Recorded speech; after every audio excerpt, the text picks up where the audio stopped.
Stadio di Ippolito di Lamezia Terme, quinta giornata del campionato di eccellenza calabrese. La Reggio Ravagnese di mister Barilla reduce dalla vittoria per 2-0 contro la Morrone rende visita alla Vigor Lamezia, che invece ha ottenuto un 2-2 contro il Soriano nell'ultima uscita. Direzione di gara affidata al signor Vito Filippi e la sezione di Rossano, coadiuvato da Varacalli e Panetta entrambi. La sezione di Locri 4-3-3, questo l'abito scelto dal tecnico Amaranto per vestire la propria Reggio Ravagnese. Di fronte a Morabito, La Villa, Foti, Buda e Mangiola. In mediana spazio a Mescar, Puntoriere e Franzò, tridente composto da Sottilotta, Beceiro e Cappelletti. Passiamo a raccontarvi il film di questa sfida grazie alle immagini che ci giungono da Giuseppe Boncordo. Al terzo subito Beceiro viene colpito proibitivamente da questo pugno di Denisi, non ravvisa nulla il direttore di gara e lascia proseguire. Inizia bene la Reggio Ravagnese, che al sesto di gioco si fa vedere in avanti con il cross dalla destra di La Villa, messo dentro, allontanato dalla retroguardia. Mescar di testa impenna il pallone, sul quale si deve impegnare Columbro ad alzare in corner.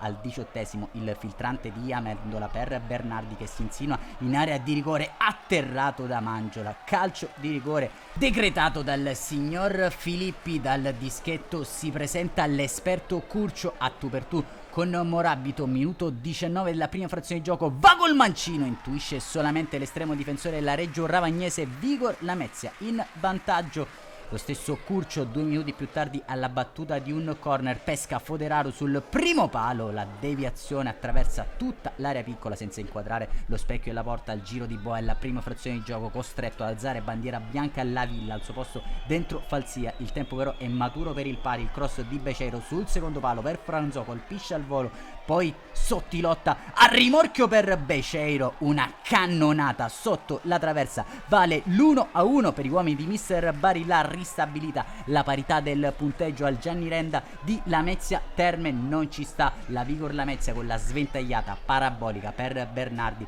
che rompe in area di rigore senza chiedere permesso. Lo sprint Foderaro sul primo palo, centra in pieno il legno. Minuto 39, cross dalla sinistra di Curcio per Lavrendi, l'inserimento centrale, ma poi il tentativo in bocca a Morabito. Minuto 40, cross dalla destra per Perciamontani, si avvita il pivot di Beach Soccer, non inquadra lo specchio della porta. Un minuto più tardi, gran palla di Franzò per Cappelletti, che sterza, manda al bar l'avversario, ma poi col destro colpisce solo l'esterno della rete e va così in archivio la prima frazione di gioco. Sul parziale di 1-1 alla rete dagli 11 metri di Curcio ha risposto Beceiro. Passiamo allora con le nostre immagini al film della ripresa dopo 7 di gioco dentro Polimeni, in luogo di Mangiola. 8 minuti più tardi tocca a Verducci per Franzò. Minuto 66, verso apparecchia per Catania da buona posizione, calcia potente ma non preciso con il suo mancino. Minuto 78, Amendola inverta per Bernardi, alza il campanile per Catania, che deve solo depositare in rete, lasciato colpevolmente solo sul secondo palo. Mette la freccia la Vigor Lamezia, mister Barilla prova a correre i pari dentro Bonadio per Sottilotta. All'87esimo Beceiro per Cappelletti, che arma il destro deviato in corner. Minuto 88,